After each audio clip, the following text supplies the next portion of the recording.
एक महत्त्वाची राजकीय बातमी समोर येते। कल्याण डोंबिवलीमध्ये आणखी एक राजकीय भूकंप झालाय। काँग्रेस जिल्हाध्यक्षांसह समर्थकांनी सामूहिक राजीनामे दिलेत। सचिन पोटे यांच्या राजीनाम्यानंतर उलटसुलट चर्चा सुरू झाल्या। पक्षश्रेष्ठींच्या आदेशानुसार राजीनामा दिल्याचं सचिन पोटे यांनी म्हटलेलं आहे।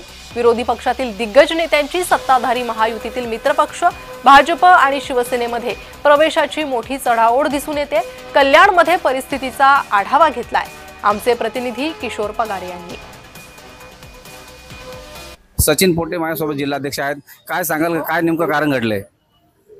काय नाही, आज जो मी जिल्हाध्यक्ष पदाचा राजीनामा दिला आहे ते आमचे आदरणीय नेते राहुलजी गांधी असतील, आमचे राष्ट्रीय पक्षाचे अध्यक्ष मल्लिकार्जुन खरगे साहेब, प्रांताध्यक्ष हर्षवर्धन सपकाळ साहेब, तसेच आमचे आदरणीय नेते संजय दत्त साहेब यांच्या सूचनेनुसार, तसेच काँग्रेसचे ध्येय धोरण आता नवीन ध्येय धोरण सुरू झालेली आहेत।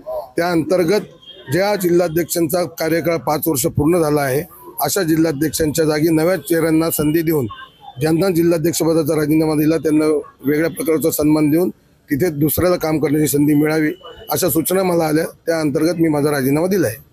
काय म्हणजे प्रदेशाध्यक्षांच्या किंवा वरच्या वरिष्ठांची काही नाराजी आहे का याबद्दल, किंवा काही तुमच्यातच अंतर्गत काही राजकारण चाललेलं आहे? मी अगोदरच सांगितले, हा नाराजीनामा नाही, हा राजीनामा आहे। आणि मी एक प्रोटोकॉल पाळणारा छोटा काँग्रेसचा कार्यकर्ता आहे। मला ज्या सूचना आल्या की राजीनामा द्यावा लागेल त्यानुसार मी राजीनामा दिला। याच्यामध्ये नाराज होण्याचं काही कारण नाही। गेल्या अनेक वर्षांमध्ये काँग्रेस पक्षाने अनेक पदांवर काम करण्याची मला संधी दिली, त्याच्यामुळे मी नाराज होऊच शकत नाही। फार कमी वयात मला अनेक संधी दिल्या, सभागृह नेता, विरोधी पक्षनेता, गटनेता, माझ्या मिसेसला तिकीट देऊन ती नगरसेवक झाली, मी नगरसेवक झालो, विधानसभेचं तिकीट दिलं, त्याच्यामुळे मला पक्षाने इतकं दिलंय मी पक्षावर नाराज होऊ शकतो। व्हिडिओ जर्नलिस्ट इम्तियाज खान साहब, किशोर पगारे, जय महाराष्ट्र न्यूज, कल्याण।